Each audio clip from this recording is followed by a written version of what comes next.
O que é que nós podemos considerar como ponto de partida para a história da imprensa mundial? A invenção do papel, a criação da ata diurna ou a invenção da prensa móvel de Gutenberg? Eu penso que a origem da imprensa, a imprensa no sentido, começa com a invenção do Gutenberg, da forma, ali, isso tudo. A invenção do Gutenberg mudou inclusive os hábitos das pessoas lerem. As pessoas até então tinham hábitos de ler em voz alta e começaram a ler em silêncio a partir da invenção da imprensa por Gutenberg. Agora, a imprensa no sentido de jornais, no sentido dos periódicos, não é? Dos periódicos, essa começa só na viragem do século XVIII para XIX, a nível mundial. É na viragem do século XVIII para XIX, já na entrada do século XIX, que começam a aparecer os jornais periódicos, mensais, às vezes mais do que isso, outras vezes, eu vou ter que desligar. Está bem. Eu não posso, estou numa live, tá? Até já. Ao nível mundial, desculpe, tínhamos esquecido de desligar o telemóvel. Sem problema. Ao nível mundial, a imprensa, propriamente os periódicos, começam na viragem do século XVIII para XIX, as chamadas folhas de couve. Portanto, eu daqui, nesta nossa curta conversa, não posso dar mais pormenores. Saltaria logo já para o caso angolano. No caso angolano, aliás, já estavam a aparecer periódicos na Europa e na América também. No caso angolano, desde 1836, desde o tempo em que o Marquês de Sá da Bandeira foi quer ministro das colónias, quer primeiro-ministro de Portugal. Há 2 decretos de 1836 do Marquês de Sá da Bandeira que são importantes. Um é aquele onde ele combate o tráfico de escravos e até a própria escravatura, mas, enfim, que é muito complexo e que não é imediatamente cumprido. O outro aliás, é da mesma semana, é de dezembro de 1836, é obrigar a que todas as possessões portuguesas tivessem um órgão informativo. Evidentemente também Portugal, quanto aquelas que estavam no ultramar. Sobretudo, na altura ainda não se usava o termo ultramar, já estava a começar-se, mas pronto, eram as possessões portuguesas.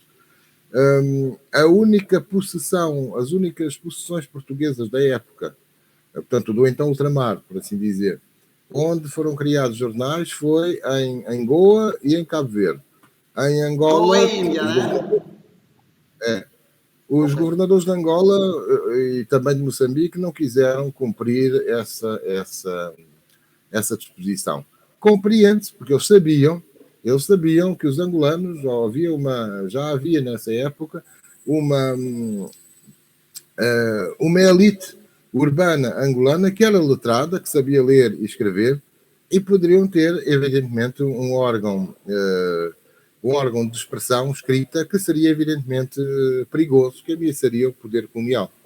Portanto, é por isso que o decreto de Sá da Bandeira não é cumprido logo em 1836.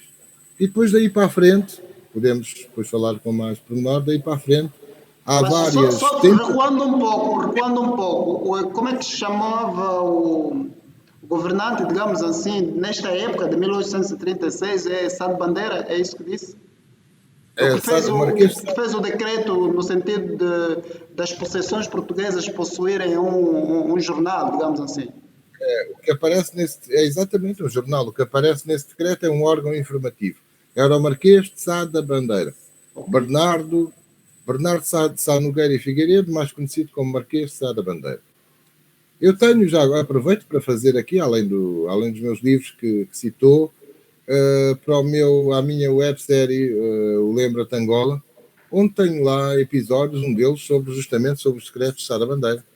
Onde quer o Inácio, quer os nossos espectadores, quem não tiver ainda assistido, pode visitar. Neste momento é difícil estar a encontrar uma imagem do Marquês de Sá da Bandeira, mas está lá. Ok, que governou Portugal durante muito tempo exato. e que era um liberal. Cá está. O Marquês de Sá da Bandeira tem que ver com a política do liberalismo. O liberalismo, ao nível mundial, meramente ao nível de Portugal, ao nível do Brasil, ao nível de outros, aqui, antes disso, já da Inglaterra, dos Estados Unidos, da América, já intensificava os órgãos informativos.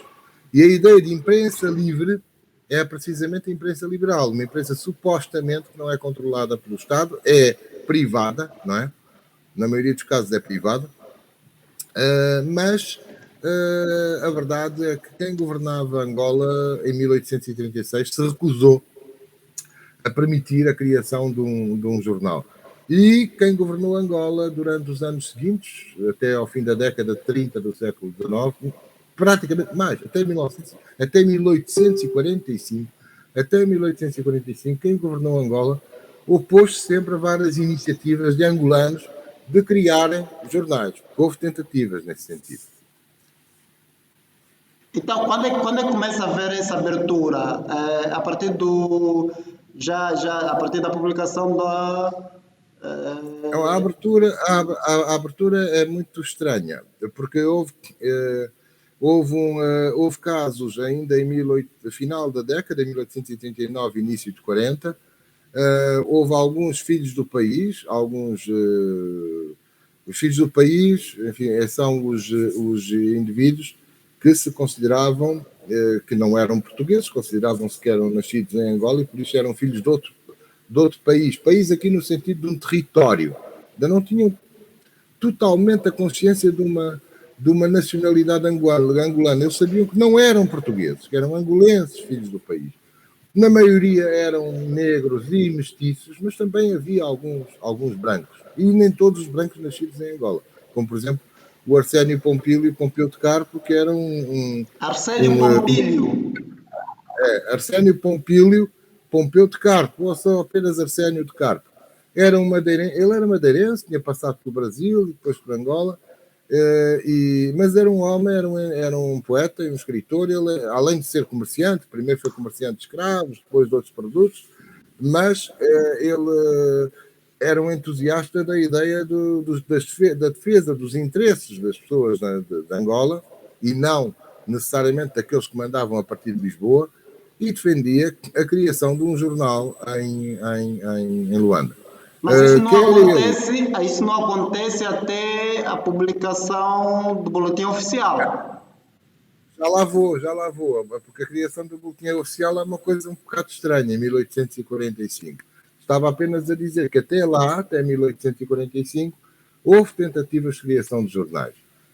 E além do Arsénio, também houve um angolano, Joaquim de Carvalho e Menezes, um mestiço de Luanda, que tentou trazer uma prensa de Lisboa, onde esteve há algum tempo, até como deputado.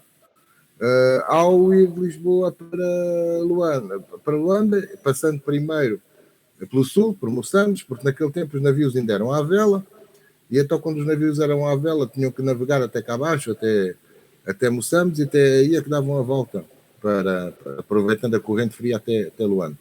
E o navio, a escuna onde ele viajava, foi abalroada, a escuna Amélia foi abalroada ao largo de uma praia de Moçambique,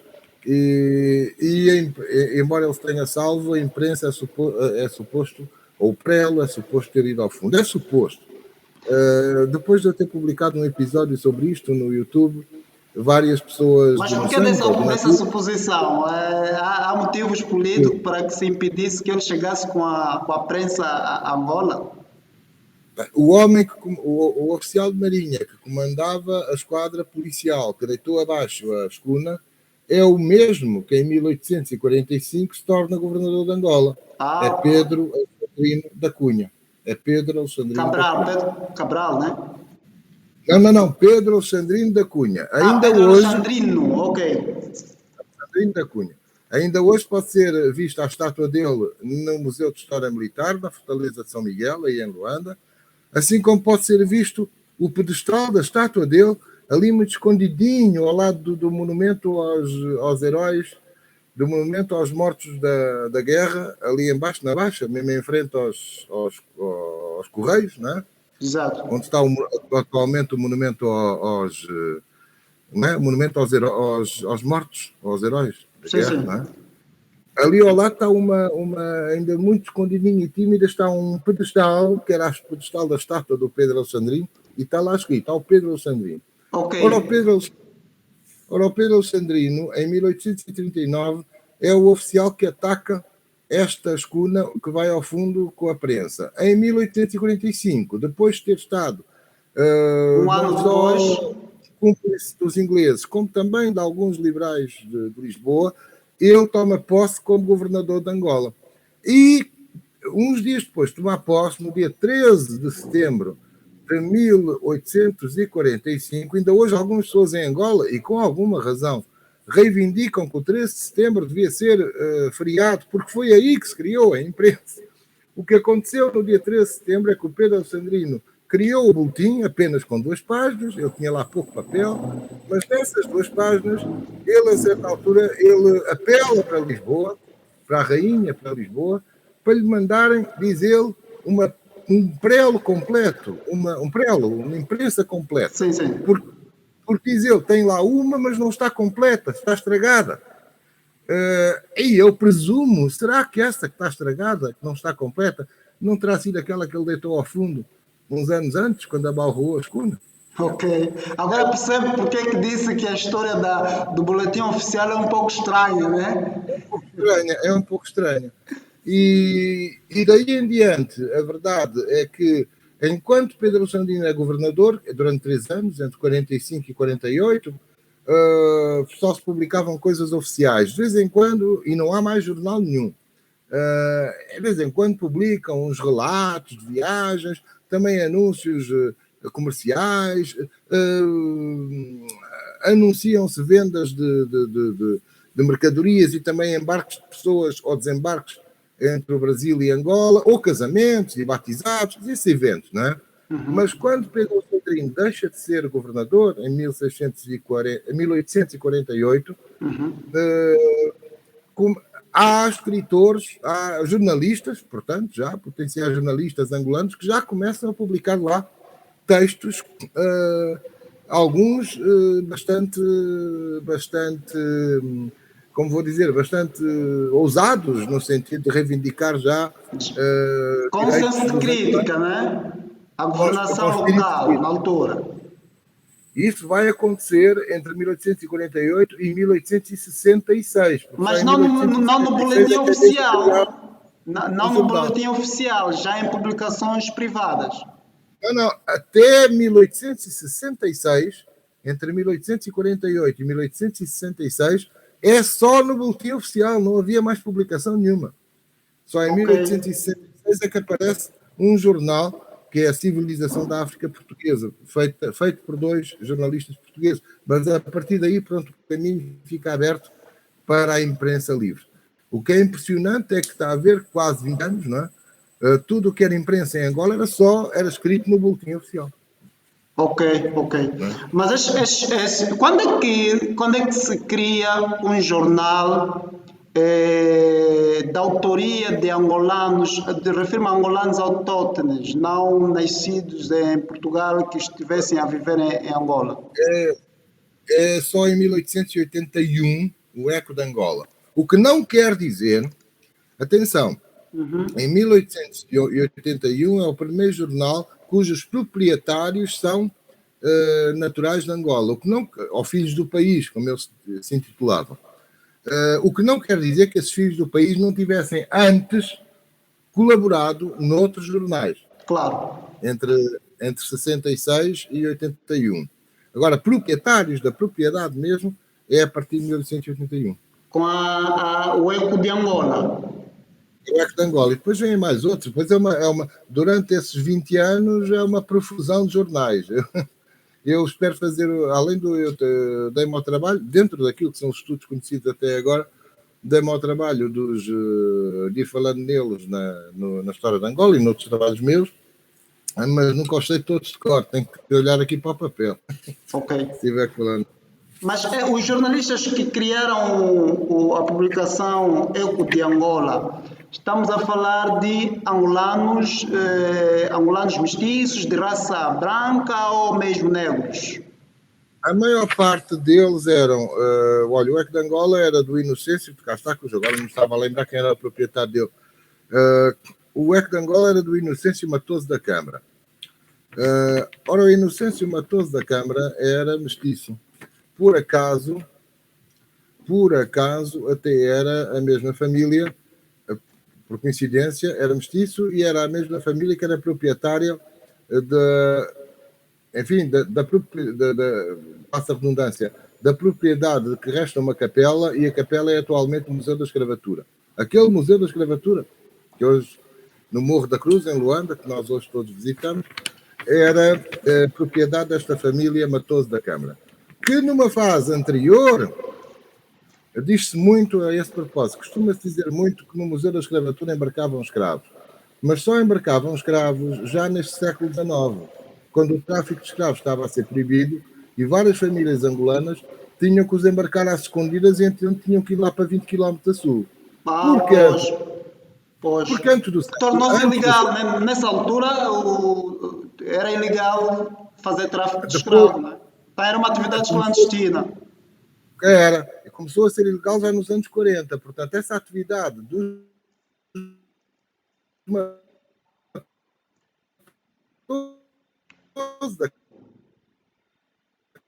Agora estou a ouvi-lo com cortes. Doutor Alberto, estou a ouvi-lo com cortes. Consegue ouvir-me?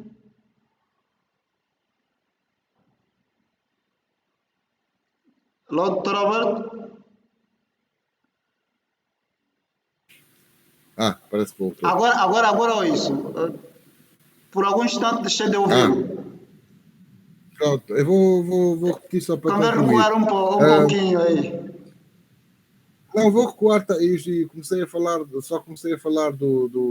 Museu da Escravatura a propósito desta família Matoso da Câmara, que era a propriedade dele. Exato. O que é que acontece? O que é que eu queria dizer com isto? Era um tráfico já clandestino a partir da década de 40, do século XIX. Porque antes disso, os escravos eram embarcados em Luanda mesmo, na Baía de Luanda. Okay. Ora bem, mas nos anos 80, não é? Quer os Matoso da Câmara, quer outras famílias, nomeadamente os Garrido, que são muito falados, eram famílias angolanas, mestiças, não é? E já são os filhos ou os netos, eles começam a calar, a dizer que não praticaram tráfico de escravos nenhuns, e são realmente, no caso do Eco de Angola, é de facto o Matoso da Câmara. Depois vem logo outros jornais a seguir. Depois vem logo em 1882, vem um jornal chamado O Farol do Povo, e que é dirigido por um jornalista que eu considero, daqueles que eu li, eu considero dos mais ousados, que é o João da Ressurreição Arantes Braga, José da Ressurreição Arantes Braga, e que pronto, e que é bastante ousado nos seus artigos, e é considerado até pelo governador de Angola de então, que já é o Ferreira do Amaral, é considerado um homem subversivo, é considerado um homem perigoso. Ok. Então a linha editorial destes jornais privados não difere muito da natureza dos jornais privados da atualidade, que tenderem para o contra, né, em relação ao governo ou à entidade que detém o poder. É uma grande... Meu caro amigo, eu penso que essa é uma grande verdade. É uma grande verdade. Angola tem estado ao nível da imprensa privada e a viver momentos paralelos, parecidos, com os que se passavam neste último quartel do século XIX. E eu penso que qualquer... Bom, mas isso também não é uma coisa, não é uma especificidade de Angola. Eu acho que a imprensa privada, ou livre, como quisermos, sim. Tem essa natureza. Mas muitas vezes o poder político fica incomodado com isso. Não é? O que eu vejo mais em comum nos dias de hoje com isto que a gente estuda do século XIX, no final do século XIX, é como é que o poder político se incomoda com isso. Não é? Sim. Como é que os poderes políticos atuais se assemelham aos poderes coloniais. Não é? Exato. Mas nessa altura, então, imagino que a linha editorial destes jornais privados já reivindicava alguma autonomia em relação à capital, à metrópole, que era Lisboa, né? Ou qual era a abordagem Aí, destes jornais? aí, se a gente olhar para eles, temos várias posições. Mas eu tenho sempre caracterizado desta forma. Para já tenho que começar com a palavra nativismo. Eu penso que todos estes intelectuais, todas estas pessoas, estes angolenses, era assim que eles se auto-intitulavam, eles eram, acima de tudo, nativistas. Eles não tinham ainda um projeto político de independência. Tinham opiniões acerca de se valia ou não a pena ser colonizado. E se nós lermos os artigos deles, é outro aspecto ainda, é que isto é uma imprensa toda ela de opinião. Não há só um jornal, que é um jornal noticioso, que é o Mercantil, que esse vive da publicidade. Estes eram, e dá notícias, estes eram todos jornais de opinião, escreviam artigos, eram de opinião. E homens bastante informados do que estava a passar na Europa, da Conferência de Berlim, do que estava a passar no Brasil, nos Estados Unidos, pessoas bastante informadas. Qual era o posicionamento deles relativamente a uma eventual autonomia ou independência? Uns defendiam a autonomia em relação à metrópole, sem dúvida nenhuma.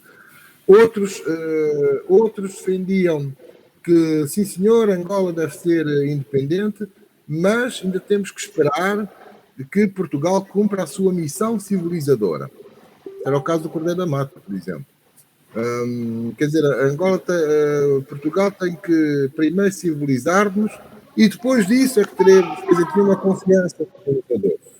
Mas depois também havia momentos, ligado a esta ideia, também havia momentos em que dizia, mas Portugal não nos desenvolve. Então valia mais, ou pedimos já a independência, ou então vamos pedir outro colonizador. Por exemplo, valia mais ser colonizado pela Inglaterra, por exemplo. Ok. Mas há um ou outro, eu só estou a ver dois. Um é o Arantes Braga, de quem já falei há pouco. O outro é o Zé. Quem era o nome? Sim? O nome, não percebi o nome. Arantes Braga. Arantes Braga. E o outro é o José de Fontes Pereira. O Fontes Pereira eu considero talvez até o mais brilhante deles. Em que chegam, há certos momentos em que eles chegam eles são ambíguos. Há momentos em que pedem outro colonizador, mas há momentos em que reivindicam mesmo a independência de Angola.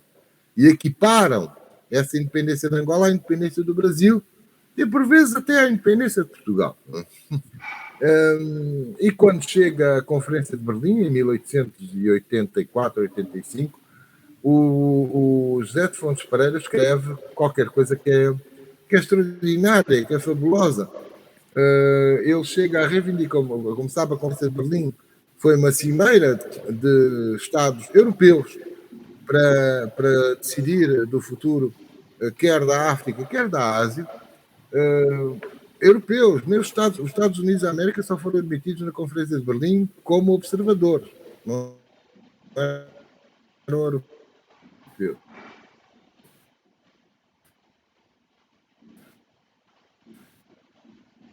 Mas agora comecei a ouvir com cortes.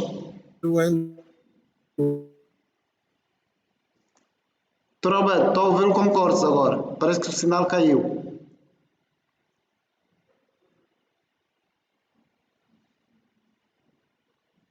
Roberto, consegue ouvir-me?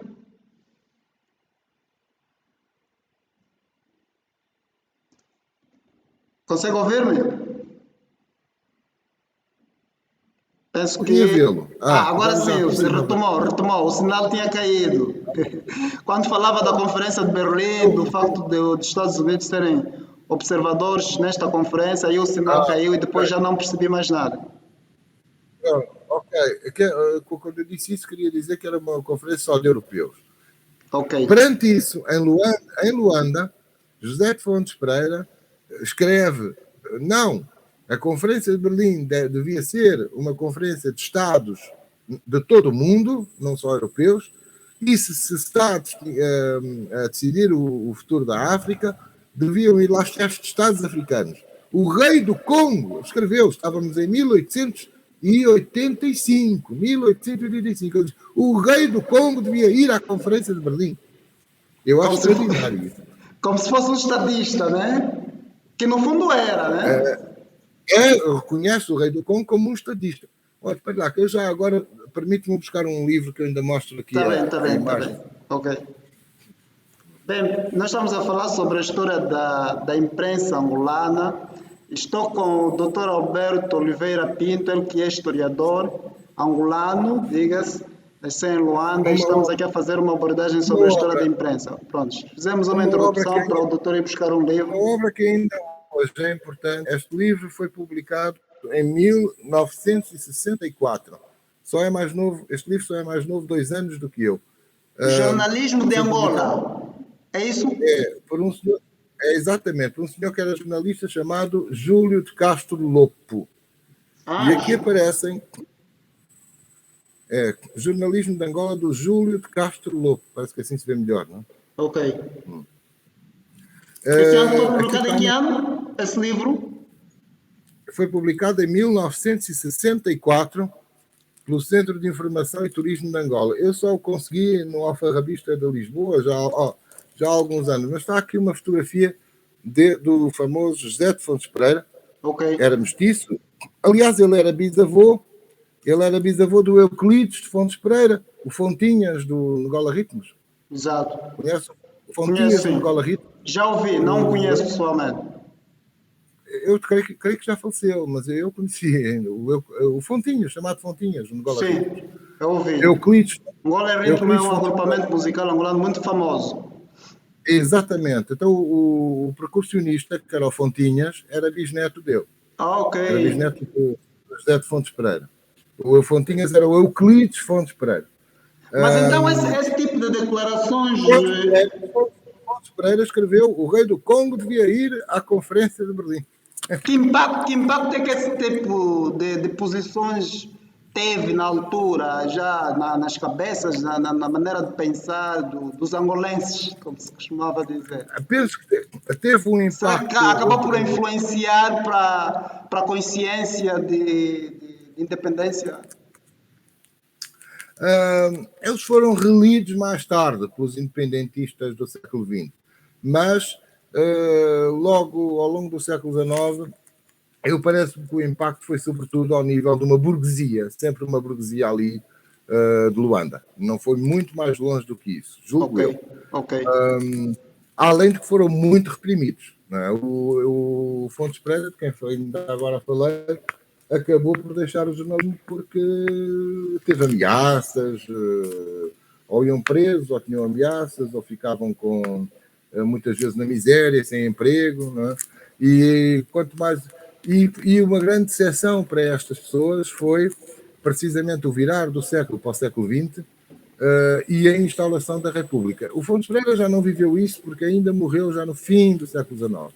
Mas quando vem a República Portuguesa, em 1910, que para muitos era a esperança de uma grande liberdade, e na verdade a República revelou-se em muitas coisas de um colonialismo muito mais duro do que o da monarquia ainda. Embora, pronto, eles ficaram nos arquivos, eles foram também estudados, embora pela própria historiografia e literatura colonial, e evidentemente que o independentismo angolano, que a meu ver aparece só nos anos 1940, a meu ver começa a aparecer nos anos 1940 e sobretudo a partir de 1948 com a mensagem, não é? E com a frase de Viriato da Cruz, vamos descobrir Angola. Não é? No entanto, os intelectuais dos anos 40 e depois 50 vão ler estes jornalistas. Agora, falando um pouco da imprensa pós-independência, como é que se pode falar a respeito desta fase? Quem eram os...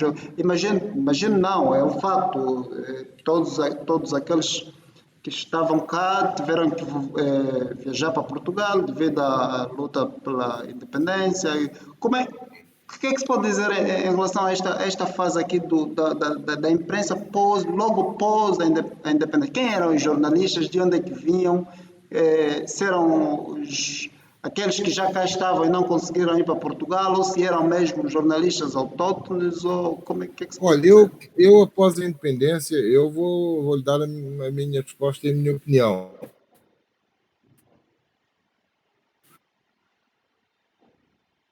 Deixa de ouvi-lo. Caiu.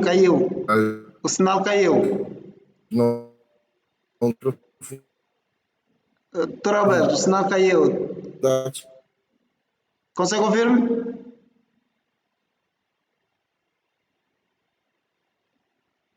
O sinal caiu. Acho que Pronto, já deixei de posso começar a ouvi-lo. Agora responder agora, retomou. não é? Eu estava a dizer que no que diz respeito ao jornalismo de Angola pós-independência, eu vou-lhe dar uma resposta que é muito da opinião pessoal. Ok, Aí falta alguma investigação. exato. Vou dar a minha opinião pessoal, do que parece. Certo. Portanto, a independência desde 1975, não é? Sim, sim. Desde que Angola foi independente. Como sabe, Angola teve um partido único, quer dizer, teve um regime de partido único até 1992, não é? Portanto, esse período foi até entre 1975 e 1992. Era difícil haver uma imprensa em Angola. Claro, havia agências estrangeiras, mas a imprensa era quase, não sei que me corrija se eu estiver errado, mas era quase de jornal único, não é? O Jornal de Angola, que era a antiga Era um província de Angola. monopólio do Estado, né? Curiosamente, já agora permita-me isto, o Jornal de Angola, que se chamava Província de Angola quando eu era criança, é um jornal criado em 1923 e foi criado precisamente quando Norton Matos acabou com a imprensa livre. Então foi criado a província de Angola. Dá-se isto em 1923, 70 anos depois, né?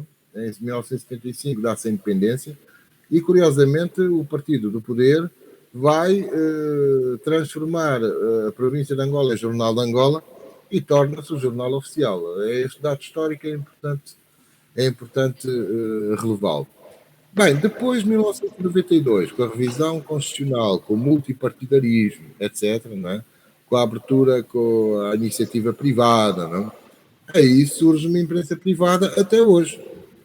E claro que essa imprensa privada muitas vezes tem sido contestada por muita gente, pode nem, mas o que eu tenho a dizer, desde 1992 até hoje, é que eu penso que a imprensa privada é legítima, pronto. Podemos concordar ou discordar dela. E ela tanto mais se acentua quanto mais há problemas de crise e quanto mais as novas gerações vão aparecer. Eu parece-me que hoje, enquanto que em 92, sim senhor, era uma imprensa privada de opinião e pessoas que vinham de fora, como estava a dizer, embora fossem angolanos. Hoje em dia, isto é uma sensação minha, o que me parece que está a acontecer já nos últimos 10 anos, digamos assim, 10 anos, é que há uma nova geração de angolanos.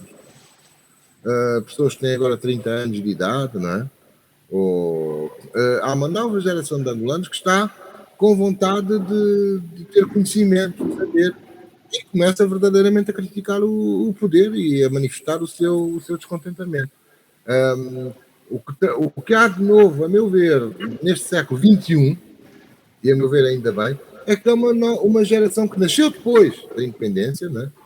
e que quer de facto mudar o país e acima de tudo quer conhecer. Dá a sensação é que a nova geração quer conhecer. Isso é muito bom. Isso é muito bom. Exato, exato. Já agora, bem, falando agora dos tempos modernos, né? Nós estamos a viver uma era da informação digital em que predomina a internet. Os jovens Sim, de hoje, outra, na faixa dos 18 aos 24 anos, não estão muito acostumados a ler jornais. Estão sim. sim acostumados a buscar informação e conhecimento na web, na internet. Em função desse Bom, contexto atual, acha que os jornais vão desaparecer? eu espero que não. Eu espero que não. Eu queria responder à sua observação, voltando também um bocadinho atrás. Mesmo aqueles mais velhos que não são tão velhos assim, que têm 30 anos e que esses julgo que ainda haverá mais ou menos da sua idade, não é?